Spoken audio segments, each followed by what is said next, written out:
Ladies and gentlemen, name a better PLE than SummerSlam this year. Name a better PLE than SummerSlam this year. I bet you can't do it because SummerSlam was absolute fire. And we are going to go from the worst to best matches over both nights. My name's Mr. Antonio Keel and this is Shoot Series. Thank you for watching this video. And listen, if you haven't already, please do hit that subscribe button. But let's get into it. Worst to best from SummerSlam. Let's go. The worst match of SummerSlam was Danhausen versus Dominic Mysterio. I understand that the E in WWE is for entertainment. I just didn't like it. It didn't give me that SummerSlam feel. I didn't like the Minihausens getting involved. I didn't like Joe Hendry getting involved. I didn't even like JD McDonough getting involved in the Money's in the Pole match. I just really wanted to see Dominic Mysterio defeat Danhausen. I was absolutely gutted when I saw that Dominic Mysterio lost to Danhausen. And what does this mean now for Dominic Mysterio? He's the AAA champion.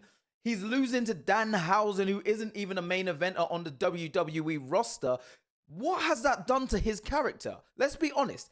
Is Dominic Mysterio being taken seriously in the WWE? Because to me, it doesn't feel that way. Number 11 has to be Fatal Influence versus Paige and the Bellas. Look, it was a good match, and Fatal Influence need to be used in the WWE's women division. They should hold them tag team championships for a long time, and JC Jane needs a title straight away. She is by far the most over heel in the women's division. She is absolutely fantastic. WWE need to utilize her and push her to the freaking sky.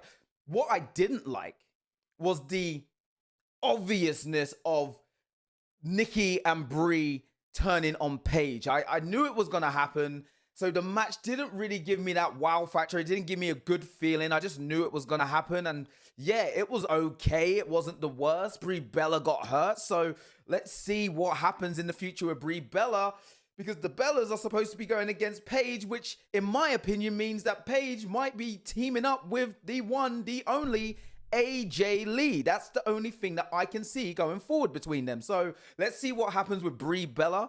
But yeah, this match was number 11 for me. Number 10 for me is the Usos and Jacob Fatu versus Royce Keys, LA Knight, and Solo Sikoa. I have been saying this for a long time. Solo Sikoa, when Roman Reigns lost the title to Cody Rhodes at WrestleMania, should have been the next person to go on a run with the title. I thought he was brilliant when Roman left. And now we're starting to really see his true colors. I told you from the get-go that Solo Sikoa is going to be the future of the WWE. The match was fine. The match was good. It wasn't the worst. It wasn't the best. I'm really happy that LA Knight got the win and they actually let LA Knight go over. I mean, you hear the crowd week in, week out cheering LA Knight, yeah, and yet WWE seem to ignore this week in, week out. So is this the next step that we are going to have for LA Knight to go on and actually become a main superstar on the roster? Number 9 is Baron Corbin versus Trick Williams for the United States Championship. And I've got to say, it was an acceptable match. It was good. It wasn't bad. I didn't really feel little Yachty being a part of it, even though I do like him as a sidekick to Trick Williams. I just really wanted to see Baron Corbin and Trick Williams go at it without really any interference. And the fact that Baron Corbin won gives me the indication that WWE have got plans for Trick Williams in the future. Money in the Bank is coming up, and that's got me thinking, is Trick Williams going to be the next person to win the Money in the Bank? Because it would make perfect sense. I would absolutely love to see Trick Williams on a run with the briefcase. Number 8 is Obafemi versus Brock Lesnar in the Hell in a Cell. And look, I enjoyed the match. I just didn't really see the point of the Hell in a Cell. Realistically, I don't feel like WWE needed to actually have the cage there. I mean, I get the metaphor of having two animals locked in a cage and they can't escape, so it's fight to the death and whoever wins, wins. I completely understand that. There was something about the match that was just a little bit off. The timing wasn't bad. I think 12 minutes for a Hell in a Cell between two giants, two titans makes perfect sense. A lot of people were telling me that they should have went for like 15, 20 minutes. That doesn't make any sense. I think personally the tombstone should have been on the mat, and when Brock Lesnar ripped up the ring and it was on the wooden part, That's where I think Obafemi should have dropped Brock Lesnar. Unless it was a botch, I don't know. But I feel like that would have made more of an impact and I probably would have enjoyed the match a little bit more. I did like the ending of Brock Lesnar basically saying that he's the past and Obafemi's the future. I love that respect between the two. But yeah, I mean, something was just off about the match and I'm actually surprised I'm putting it this low. CM Punk versus Cody Rhodes for the WWE Undisputed Championship. And I'm really happy they didn't put this as the main event because I genuinely feel that would have got even more hate than what it already has. I mean, it was so slow at the beginning. It was hard to get into. Yes, the finishing was great. I really enjoyed the ending, but the match itself just wasn't what it lived up to be. This is CM Punk and Cody Rhodes, two of the best on WWE SmackDown, and I was expecting a hell of a lot more. Then we've got Charlotte, Chelsea Green, Lash Legend, Tiffany Stratton, and Jade Cargill for that ladder match for the interim women's WWE Undisputed Championship.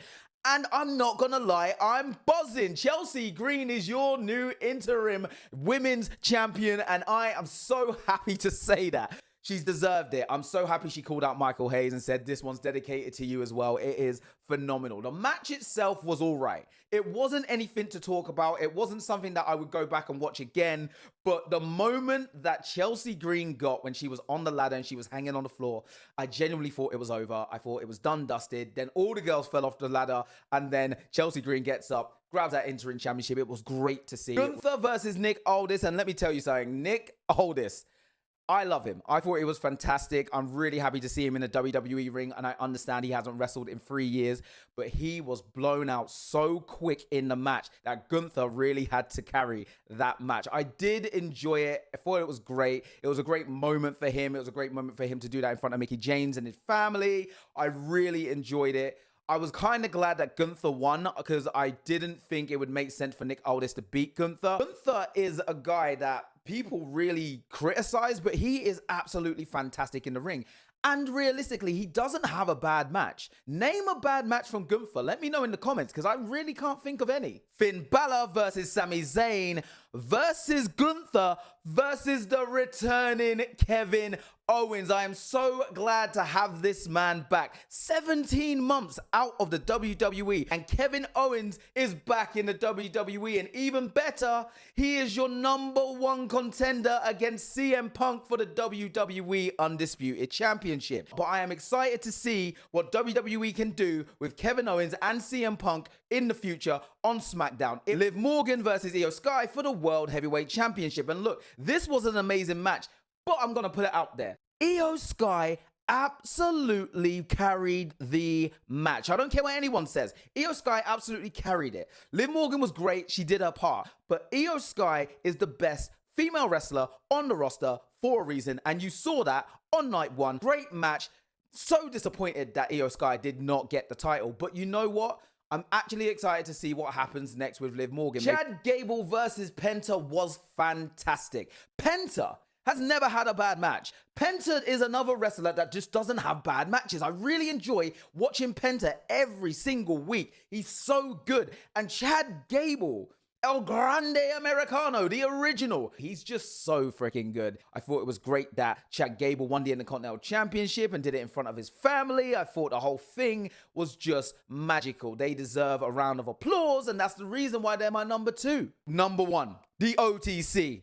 Roman Reigns versus the revolutionary Seth freaking Rollins. These two told a story. They were unbelievable. Listen, the ending to the chapter. Shield days are done, dusted. It's all left behind them. Possibly the last match we'll ever see one-on-one in a main event with Seth Rollins and Roman Reigns, and they absolutely delivered. Roman Reigns is the greatest storyteller on the roster today, and he might even be up there as top 3. If you don't agree with me, let me know in the comments, but I'm going to tell you this right now, that man cannot be touched when it comes to storytelling.